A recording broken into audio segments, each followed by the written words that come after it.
बिस्मिल्लाहिर्रहमानिर्रहीम। जनाब सदर, मैं आपकी तवज्जो इस तरफ चाहता हूँ आपके माध्यम से कि मैं वाहिद आदमी हूँ इस सदन में जिसमें वन मैन कमेटी आपके द्वारा बनाई गई सरकार के, और मैं उसमें पेश हुआ 123 प्रॉपर्टी में। जस्टिस आर्यन ने जो रिपोर्ट पेश की आज तक वक्फ बोर्ड को नहीं बताया गया, चूंकि वो आपकी मंशा के खिलाफ थी और गवर्नमेंट की मंशा के मुताबिक नहीं थी। 123 प्रॉपर्टी में जब मंशा के खिलाफ हमारे नहीं आई, मंशा के मुताबिक नहीं आई, तो हमने 2 मैन कमेटी बनाई और 2 मैन कमेटी ने भी कोई रिपोर्ट वक्फ बोर्ड को नहीं दी, जबकि वक्फ एक्ट जो है 1995 जो है वो पार्लियामेंट से पास शुदा है कि हम पार्लियामेंट के जो एहतराम है उसका नहीं कर रहे, उसके हुकूक का। इसी तरह से सर सूबाई हुकूमतों को इख्तियार दिया गया।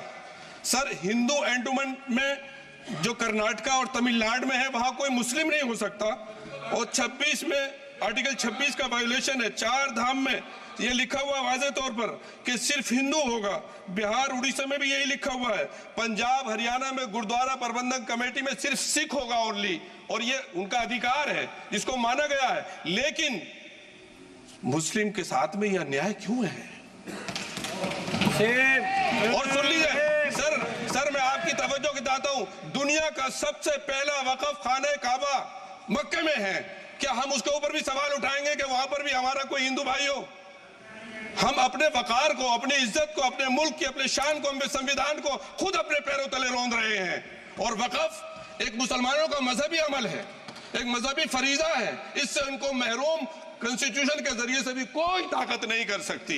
सर ये हम बहुत बड़ी गलती करने जा रहे हैं जिसका खुमियाजा हमें अभी नहीं सदियों तक हम भुगतते रहेंगे, क्योंकि हम खुद अपने कॉन्स्टिट्यूशन को, संविधान को, उसकी पामाली कर रहे हैं। अगर हमें इस सिलसिले में मैंने सर पूरा मैंने उसको मध्यम से पढ़ा है और मैंने पूरी 40 तरामीम जो उसमें गलत है उसको लिखकर जो है वो मैं लेकर आया हूँ।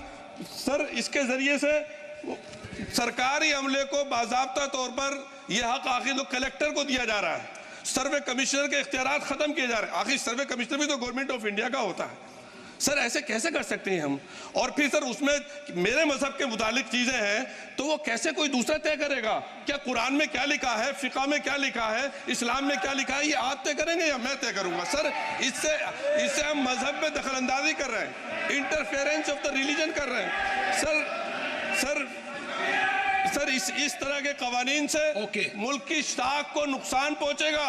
कॉन्स्टिट्यूशन की स्प्लिट हम खत्म कर देंगे, और अगर ये होगा तो कोई भी अकलियत, कोई भी माइनॉरिटी अपने आप को हिंदुस्तान में सेफ नहीं करेगी। पिछले दिनों सिखों के साथ भी ये हुआ, और कुछ ईसाई भाइयों के साथ भी इस तरह के वाकयात हुए हैं, जिसकी वजह से सब लोग अपने आप को असहाय महसूस कर रहे हैं। 10 साल से जो मुल्क में माइनॉरिटीज के साथ, उनके हुकूक के साथ, उनके रिलीजन फ्रीडम के साथ जो खिलवाड़ किया जा रहा है, उससे रूह कांप जाती है। और ऐसा महसूस होता है कहीं ऐसा ना हो कि जनता इन हुकूक के लिए, कॉन्स्टिट्यूशन को बचाने के लिए दोबारा सड़कों पर आ जाएगी। सर